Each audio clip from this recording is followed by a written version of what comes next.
Hello, everyone, and welcome to the Playbook for Leaders and Entrepreneurs.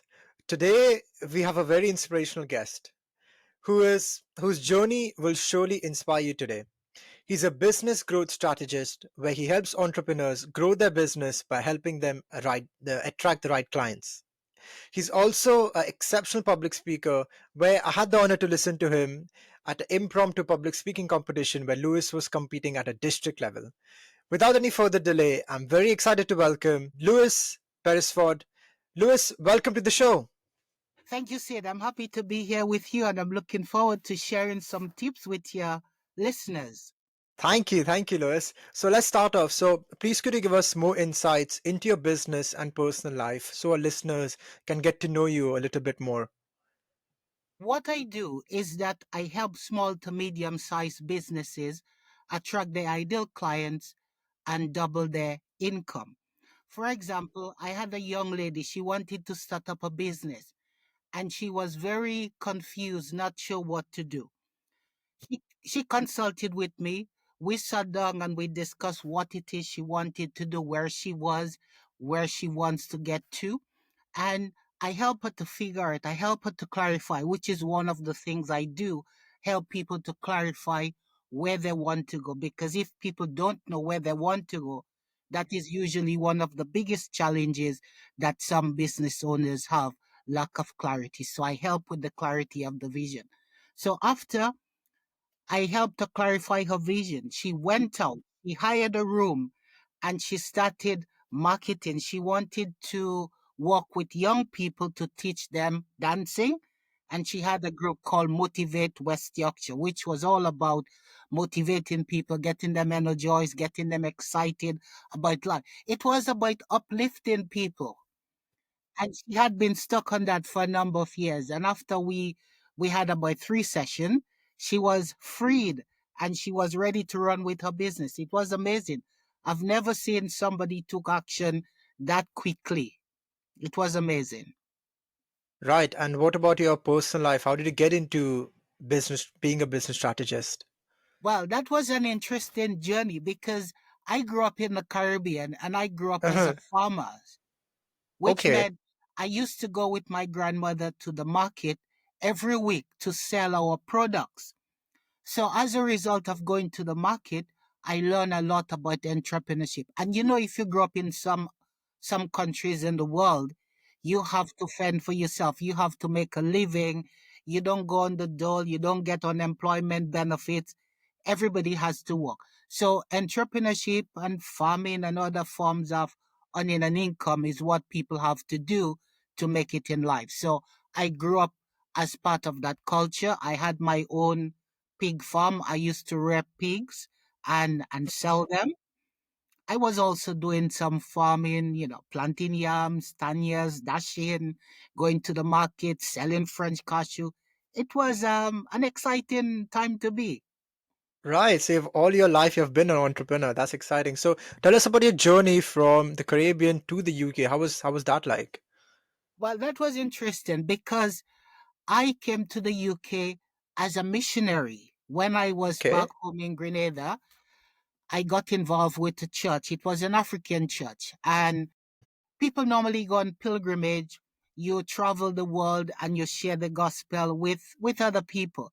So I became part of that. I came to the UK as a missionary. Then I went to Africa to learn the system, see how they do the business. So then when I come back here and go to other places, then I would set up branches of the church and spread the gospel. So that was how it happened for me.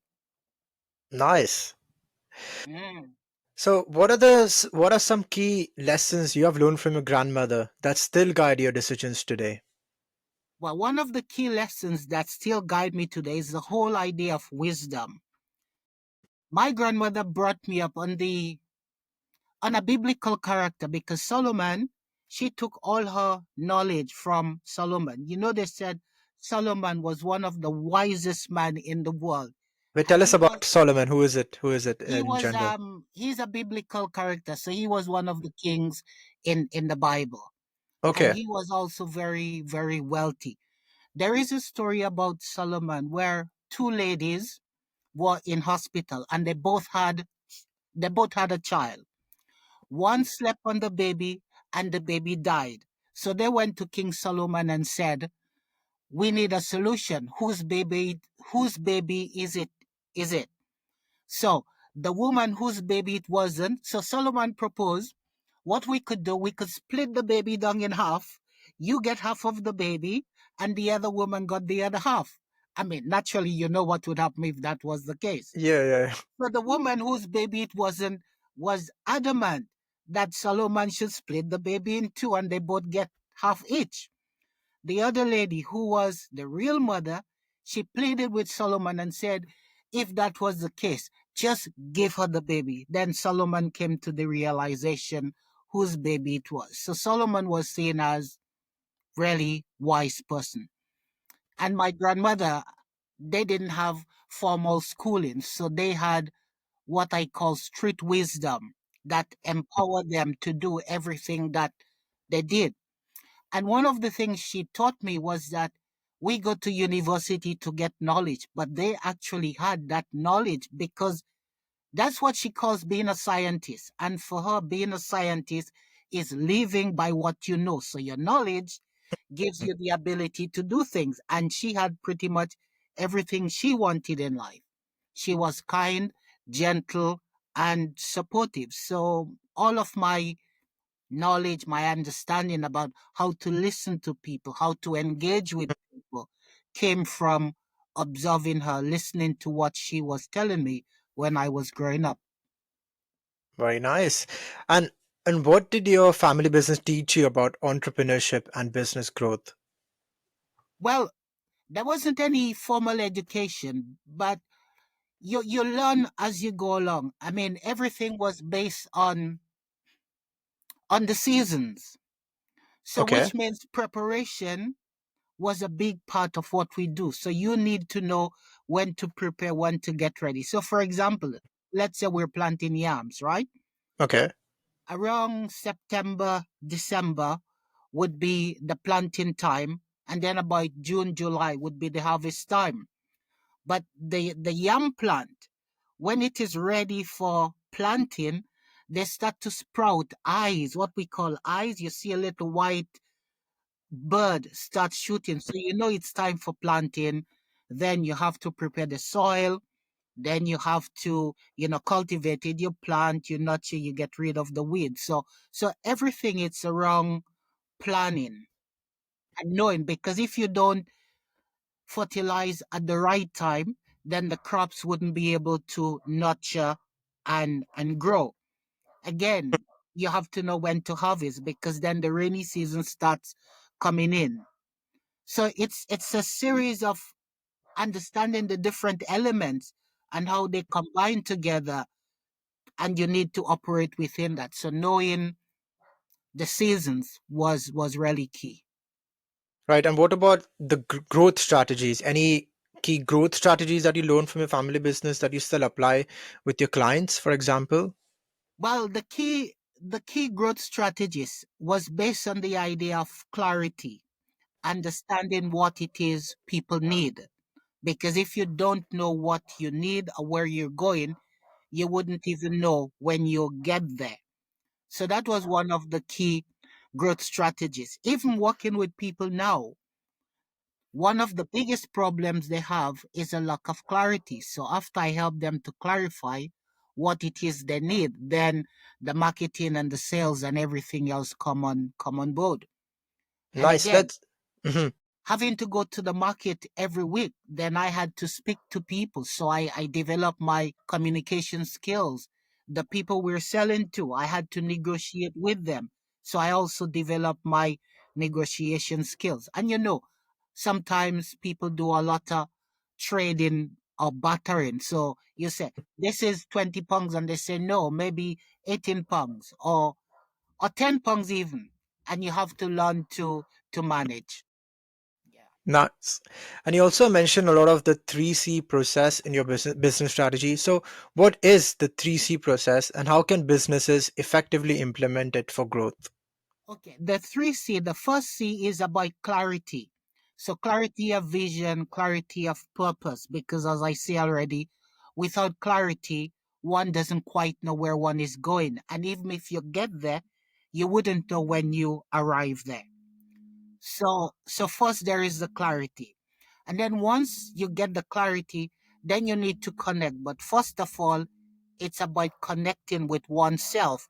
It's about understanding oneself, your skills, what you have to offer. And then you're able to connect with other people to support them. And once you clarify, you connect, then you start to communicate because you have a message. You're clear about what you want to communicate to people. So now you start communicating, you choose the appropriate channels to communicate with people. So that's what the three C's are all about. And they're very fundamental to running a successful business. You probably know marketing. Again, a lot of marketing and sales is about communicating, getting your message to the right people at the right time, at the right place. But if you don't have clarity on what it is you want to offer, if you don't know what your offering is, then you have nothing to offer the market. You also need to know how what you offer benefit the people. How would their lives be different as a result of working with you? So the three C's are the system that helps to create the force that moves everything. Right. Interesting. And maybe could you share a real life example on how you implemented the 3C for our listeners? Okay, one real example is I was working with a young lady called Saba.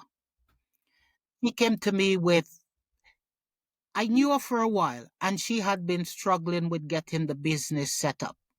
So I worked with her, help her to clarify her assets, build the asset up, identify the target markets, and communicate with them. And Mm. so after we were able to do that, she began, her confidence really increased. And she was looking forward to doing more business, helping more people, supporting more people. Because before that, she didn't feel ready. So working with her, give her that sense of clarity, and with clarity comes certainty, and with certainty comes confidence, and with confidence comes action.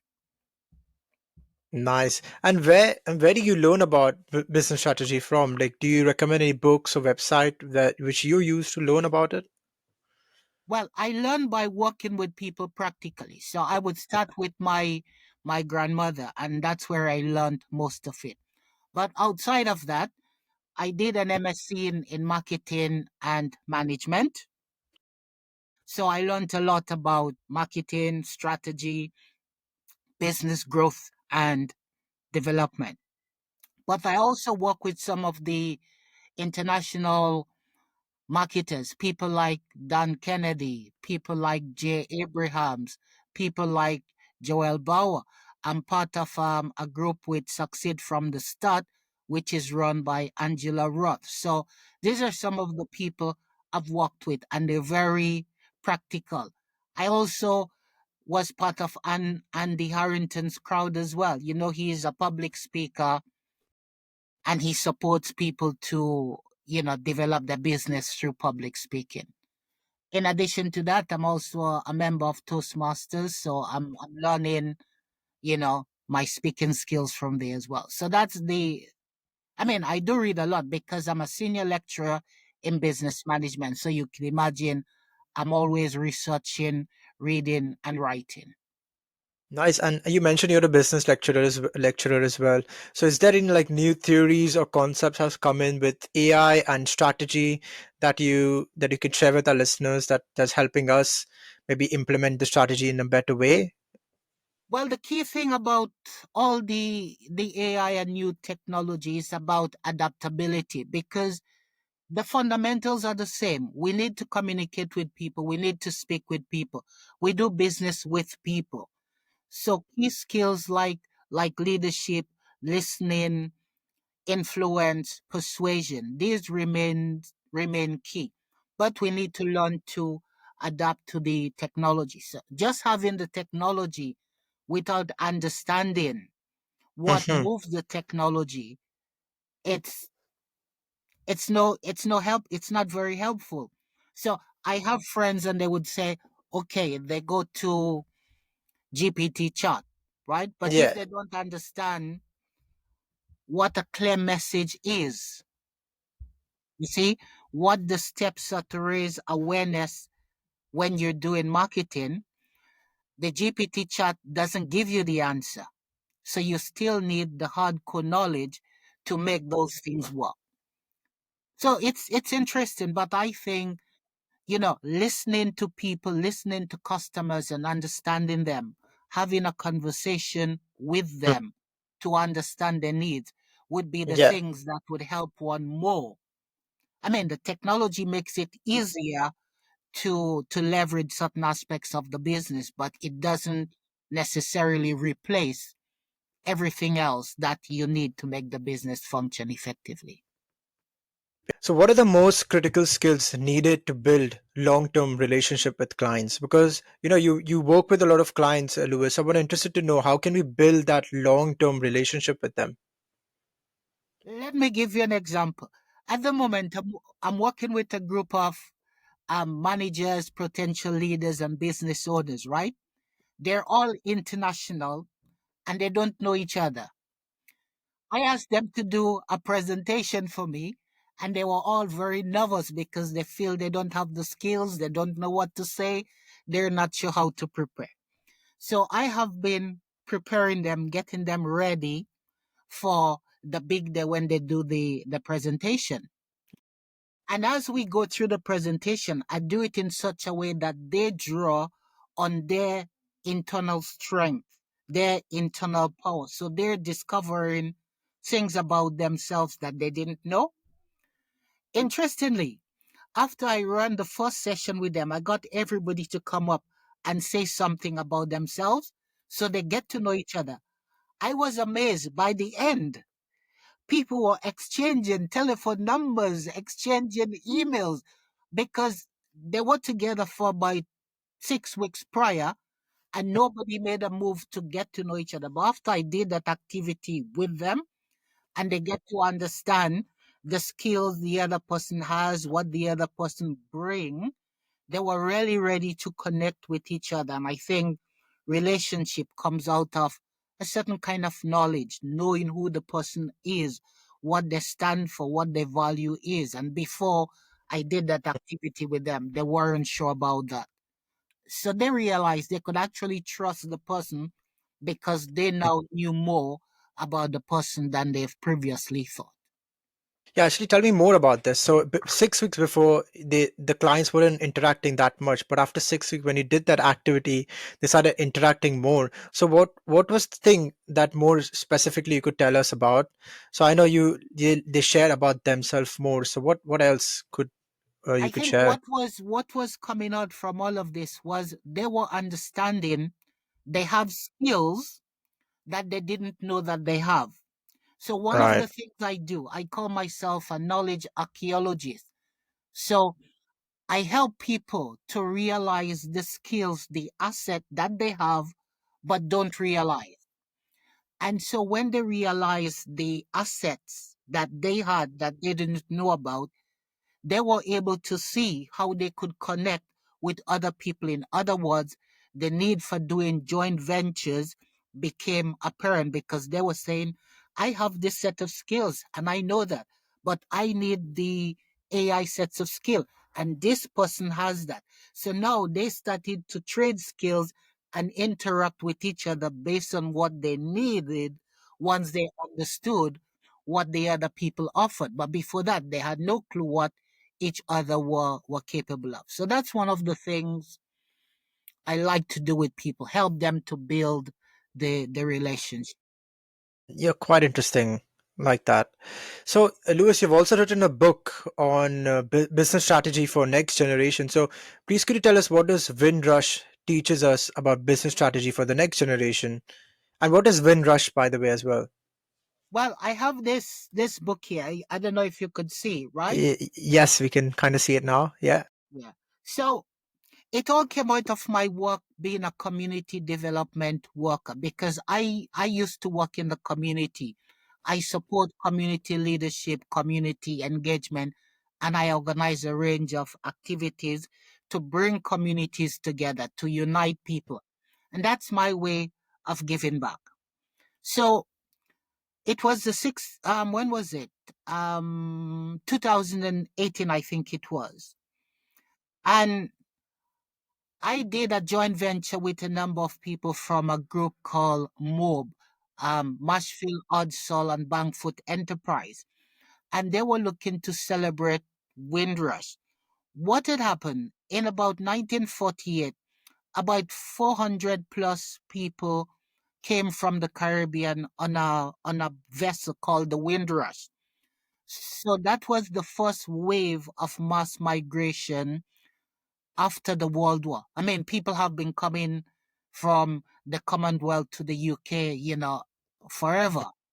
But that moment marked what is called the beginning of Windrush. So these were the people who came after the war to build the country, to build the NHS, to work on the rails. Did you know that Winston Churchill and Enoch Powell went to Jamaica to recruit people to come to the UK to work? And yet, Enoch Powell turned against the people and he gave a famous speech called The Rivers of Blood. He was based in Birmingham and it was all about racial tension. So it's quite interesting to see how British senior people went to the Caribbean to recruit. And the moment people came and started to expand, they wanted to kick them out. So it's quite interesting. But the Windrush is a rather controversial topic because when Theresa May became prime minister or just before that, I think they destroy a lot of the documents that people from the Caribbean and the Commonwealth came with. So, for example, if you were a young boy at the moment, you perhaps came on your mother's passport. So the Home Office actually destroyed the documents, and with destroying the documents, people couldn't prove that they belong. So they started to deport people back to the Commonwealth countries where they come from. People who had been here for years and established in jobs, they were just sending them back home. But we're not focusing on the negative impact of Windrush because we understand the Windrush as a time to celebrate, to look at the achievements of African Caribbean people, which was what the book was about. Okay. So I organized a conference to understand how people from the Windrush generation contributed to the business side of the UK.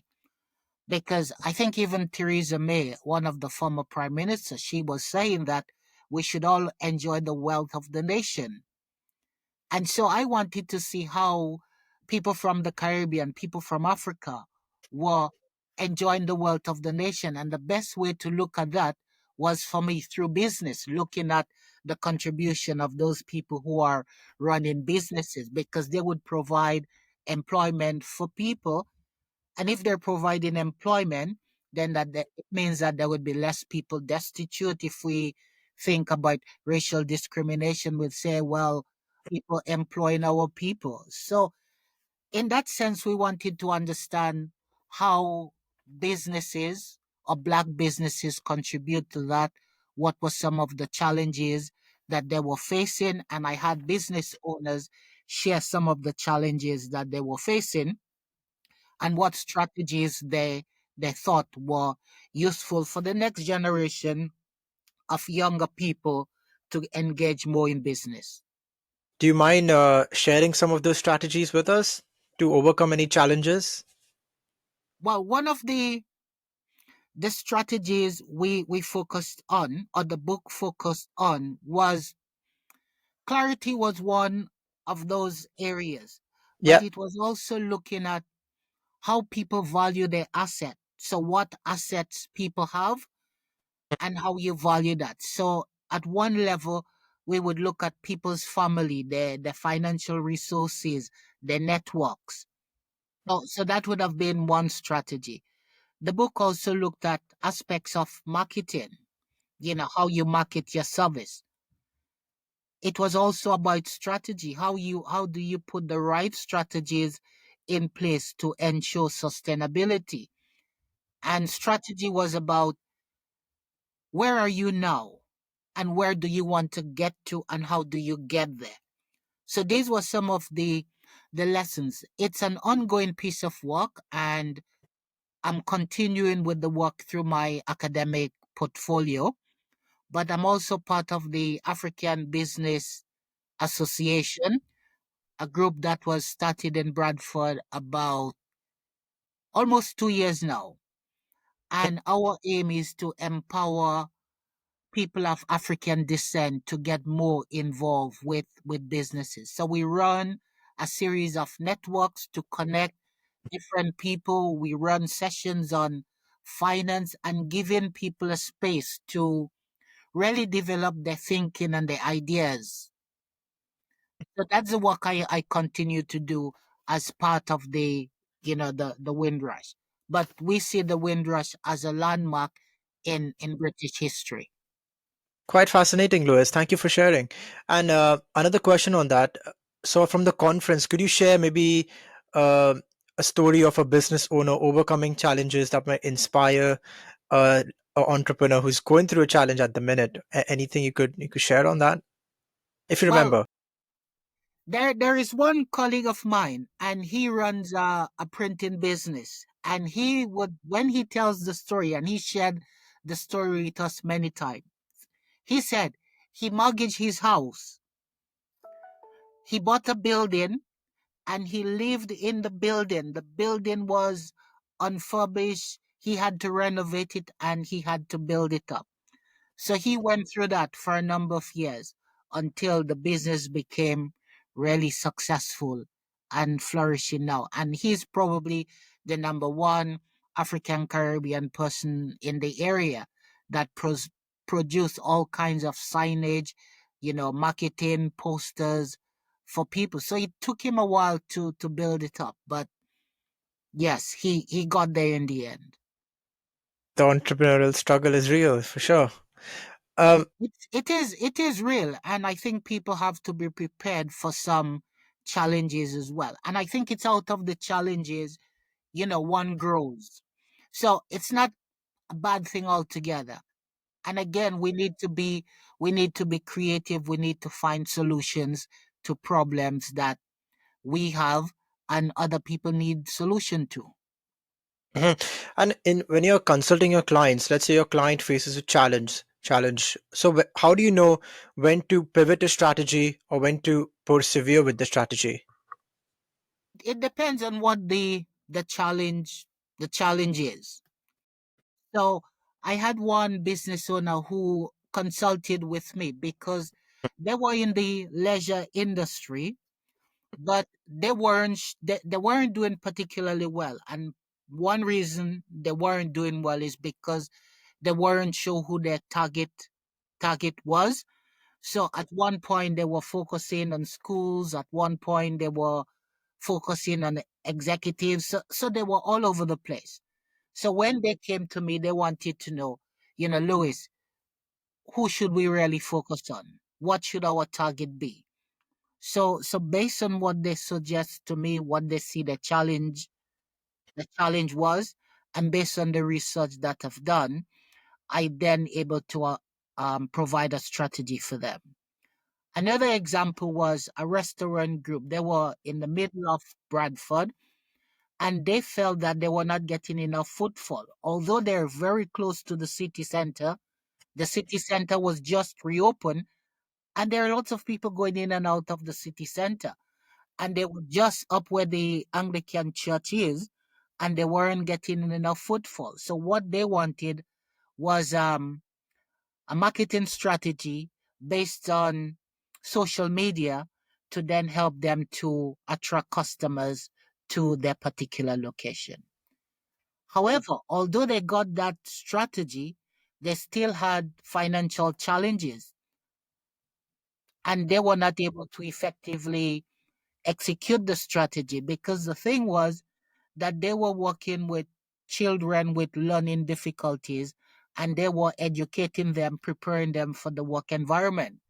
The process was taking much longer for them to get a student from A to B. So the whole project suffered because of that. So sometimes the issues could be quite complex. It's not just one thing. So the strategy is not often straightforward. We have to have a series of discussions, perhaps do some more research, and then come up with something that is specifically ideal for the client, where the client is financially, even perhaps the mindset, because oftentimes when I work with people, it's about the mindset. In fact, I'm doing a series every Mondays called the Entrepreneur's Edge, and it's looking at beliefs that hold us back, that keep us from achieving the things that we want to achieve. I'm gonna ask you a follow-up question on that because I'm really interested to know. So, how can we overcome our limiting beliefs and really go after everything what we really want to do? What's your take on that? How can we do that? Well, it's first of all, we go back to the first C. So clarity. We need to get clarity. Yeah, one needs to get clarity on what one's want. When Okay. one become clear on that, then everything else falls in in place. So I think clarity is key. But the other thing is being aware of how we are thinking, how we're using language. So it becomes deeper because we're looking at the nature of being. What if I want to succeed as a business person? What kind of person do I need to be? It might mean the way I am currently, how I'm thinking, my mindset wouldn't allow me to achieve the quality of success I need. So I might need to change some aspects of me. So I need to see myself as, let's suppose your strategy might be in order to promote your business, you have to do public speaking, right? But you don't like public speaking, you're shy, you're withdrawn. So you would never actually go out and do public speaking. And if the business depends on that, I mean, I don't need to tell you more. Yeah. Then the whole idea then one needs to see oneself as a public speaker who is comfortable going out, speaking to people, getting on stages. And then once you do that, you could spread your message. And what if I really want to do public speaking, right? But I still have my internal monologue saying that no, I can't. I'm scared. I'm scared. I'm scared. So how can I get over that limiting belief that I can't be a good speaker? Well, so that's where the mindset comes in. So you would have to change your mindset. So again, it's about the story you're telling yourself. So if we go back, you say you were telling yourself that you're not a good speaker. So if you reverse that and was saying, I am becoming a better speaker. But it's not just repeating affirmation, but Taking action. you're a Yeah. member of Speakers Club. So you Mm-hmm. go to club every week or every month. You Mm-hmm. learn the techniques, you learn the strategies. So by being with people you're comfortable with, you learn the techniques, you feel more confident, and now you're eventually ready to go about. So it's a range of steps and processes that one has to walk through. But if one is not conscious about the challenge, then there is no impetus, no inclination to do anything. So we have to become aware of what some of these beliefs are. The sad thing is that we might not even be conscious about some of these beliefs. Yeah. Because they're deep into the unconscious, right? We might not be aware about it. Yeah, and it might go back to the to childhood, but the idea is not to go back into Yeah. regression analysis and look at your childhood and Yeah. whether your mother dropped you on your head or something like that, but to say, based on where I am now, what is it do I need? That's the clarity. And based on what you need, you might decide, well, what would help me to take the next step to go forward in that direction to achieve what it is I want to achieve. Nice. And could you share maybe your personal journey of how did you overcome a limiting belief that has really helped you progress in your business? Well, My limiting beliefs was when I was growing up, I used to stammer as a child. No way. Yes. So I so can't because I seeing you at a public speaking competition, and now yes. like I can't imagine. Sorry, tell me. Yes. So I used to stammer, and so I was afraid of opening my mouth. And also there were certain words I found difficult to say. So I wasn't going to say anything. But I had listened to, BBC World Service, and I've listened to some of the great speakers, Martin Luther King, Malcolm X. I read about them. I even read about Churchill and all these great leaders. So although I was afraid initially, there was a bigger force behind me saying that's what I needed to do because I admire Martin Luther King. I admire Malcolm X. I admire Winston Churchill. I used to watch Houses of Parliament debate. So I've always wanted to be like that. And I think the fact that I wanted to do better, that overrode the fact that I was being, fearful, stammering. I, I mean, I never had lessons how to overcome the stammer, and I started getting involved in different activities, and it just disappeared. Nice, nice, and you're competing in competitions now, so that's Yes, amazing. yeah. So I gained the confidence, and that wasn't by sitting and wishing. I was telling myself a positive story. I was creating the narrative. I could be a good public speaker, Yeah, and and I'm going to competition. And so when I go to the competition, the last time, the competition before the one you met me at, I yeah, won at that competition. yes, That gives me the confidence, the evidence that I could do it. So the only way I could go now is up because I have evidence to back me up saying I'm a good speaker. I'm winning trophies. I could go and yeah, get the trophy and show it to you, but it's yeah. in the No, other room. no, I agree, and I think another thing is that it's important that we should also have mentors that we could look up to and learn from. So I think Yes, that yeah. also plays a key role when you mentioned that Martin Luther King, and you were listening to him and you're trying to embody that. How can we speak like him? So I think that played a Yes, yeah. for sure. So each year, Lewis, you work with like over 500 international managers, leaders, and CEOs. So what leadership skills or qualities have you noticed in them that our listeners can start working on? The big skill, and sometimes people are not aware of it, is the ability to listen, right? Because sometimes we are so busy thinking about what we want to say to the other person, how we could challenge their views, that we never really fully understand what they're saying. So, one of the things I have been teaching my students is how they could add to the conversation rather than challenge the other person. When I was doing my PhD, we were not very supportive of each other. We were always looking to shoot down each other's arguments.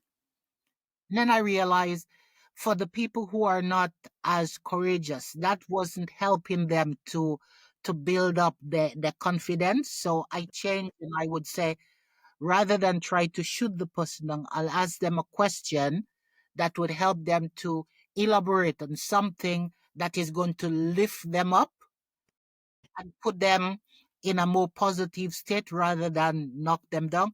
So that's also what I do with the people I work with. I try to bring them up. About a week ago, I was working with this group of leaders, and there was one person I didn't know and nobody knew. He was really good at public speaking, but he didn't even know that himself. Okay. I called him up to say a couple words about himself and where he's from, and he couldn't do it. I started to interview him, start small and encourage him. Before we got to the end, he took control of the room and he was telling amazing story. He had the whole room laughing, and it was amazing because he discovered something he had within him but didn't actually realize. And that moment, it must have been about 5 minutes. He just suddenly was able to tap into that after I helped him to relax and chill out and engage. Man, that was amazing. Now every time he sees me, he wants to volunteer to do something. It's just amazing. So Lewis, tell me, what questions did you ask him that made him so self-aware about his own potential and public speaking skills? You see, that's the wisdom I was telling you about earlier. That I can be vulnerable, that I can listen, and I can put myself in a state to create space for people to grow. In other words, I could hold the space for them.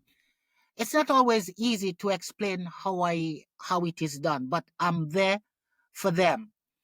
And during the interaction, I make them comfortable. I help them to relax and help them to tap into their inner power by the questions I ask them, because the questions are asking them about positive things that they have done before, about their dreams, about their hopes, things they would like to do. And in that process it just unfolds like magic. Nice, nice, Lewis. That's quite interesting.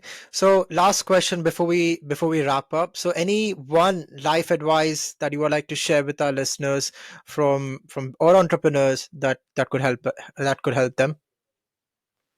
Well, from what I've said already, it's just to reiterate, clarity is key, because without clarity, we have no direction, no vision, no purpose, no mission, no passion. Because sometimes the vision, the mission, it comes from that sense of clarity. Once you have that, then you can run with it. But without clarity, we're faced with confusion, procrastination, because we don't know. It's like saying your name. When you hear your name, somebody calls your name, you jump to action. You could identify with that. It's easy for you. So listening, it's a key skill, and we need to stress that more, but also the ability to communicate. And in fact, a lot of the managers I work with, they come from oral cultures, right? Which means that they're great storytellers and orators, only that they never know. So when they spend time with me, I help to excavate that out of them. Then they begin to take control, and then they can have a life of command rather than living in default. So my aim is to empower people to release their potential, so they thrive, they flourish, they grow, and they support each other. So that's my gift to the world. Amazing. I think those are, two key things. And the other idea might be about confidence in oneself, because oftentimes people don't believe enough in themselves. And because of that, we never venture out to do things beyond our comfort zone.